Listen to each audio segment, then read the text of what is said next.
Halo guys, perkenalkan kami dari kelompok Move Oke lah dengan tema aroma versus notifikasi.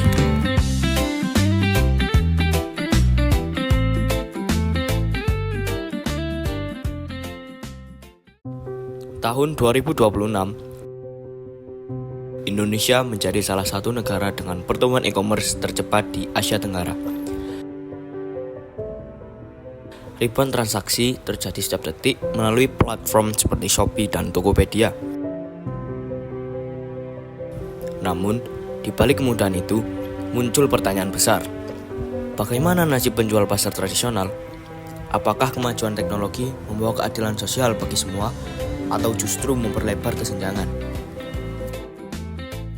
Kami telah melakukan wawancara dengan berbagai penjual di pasar-pasar Lojeng Malang tentang dampak online shopping ini.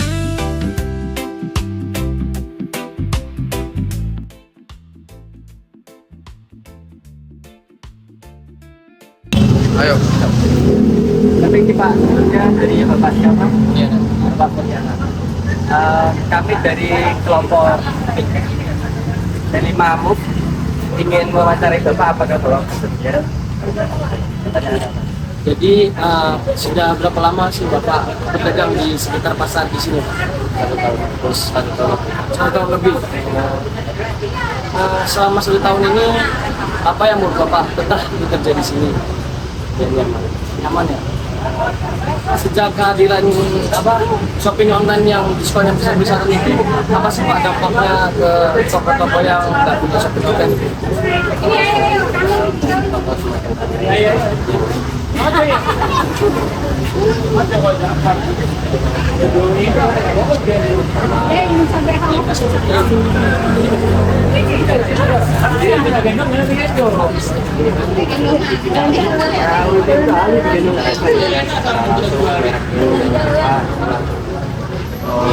Kasih sesuai dengan selera orang. Terima kasih ya Pak.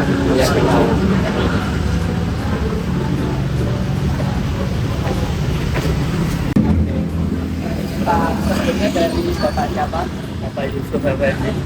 Bapak Yusuf Effendi. Iya. Kami dari kelompok P5 Move dari SMK Telkom Malang ingin mengadakan sesi wawancara. Apakah Iya. apa?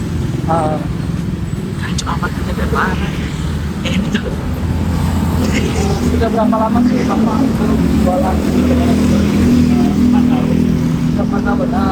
Bapak berjualan itu kira-kira berapa? Kan sekarang itu ada zamannya biasanya itu Bapak itu dampak buat Bapak jualan ini apa sih? Ya, dampaknya ya penurunan pembelian dari pelanggan. Ya. Tapi ada untungnya nggak Pak? Kalau masalah untungnya, saya kan tidak jualan lewat Jadi lebih hangat, lebih mana? ya. Ya Pak.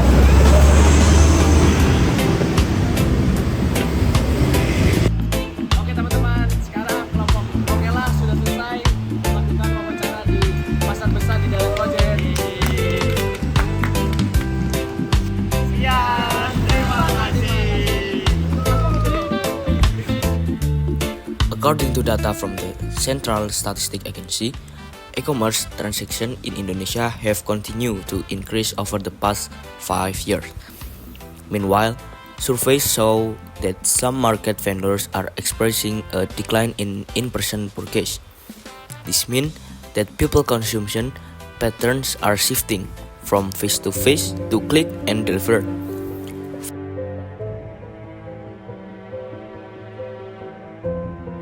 Analisis grafik yang pertama menunjukkan nilai transaksi e-commerce di Indonesia dari tahun 2020 sampai 2024. Berdasarkan data tersebut, terlihat bahwa nilai transaksi terus meningkat dari tahun 2020 ke 2022. Pada tahun 2023 sempat mengalami sedikit penurunan, tetapi pada tahun 2024 kembali mengalami kenaikan dan menjadi yang paling tinggi.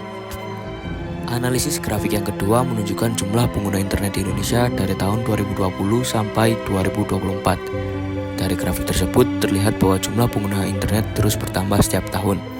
Artinya, semakin banyak masyarakat yang memiliki akses internet. Kesimpulannya, berdasarkan kedua grafik, jumlah pengguna internet dan nilai transaksi e-commerce di Indonesia terus meningkat dari tahun 2020 sampai 2024. Hal ini menunjukkan bahwa belanja online semakin berkembang dan semakin banyak digunakan masyarakat. Di Pasar Besar Klojen Malang, kami menemukan dua sisi cerita. Ada yang bertahan, ada yang tertinggal. Fenomena ini menguji implementasi Pancasila, khususnya sila kelima.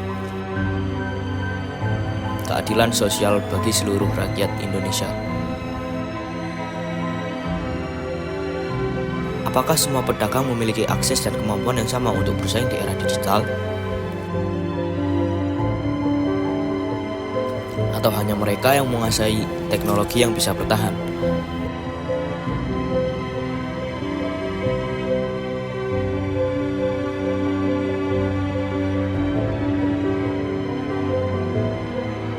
Lima 15 tahun lalu, transaksi di pasar sepenuhnya dilakukan secara langsung.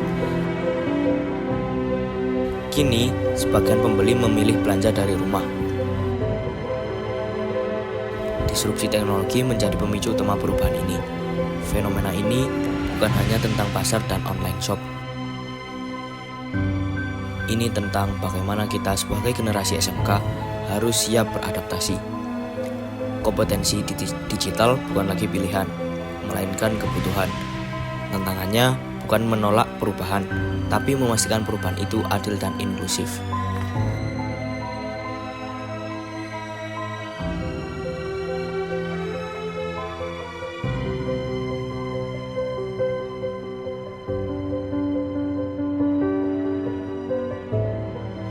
Terima kasih telah menonton video ini.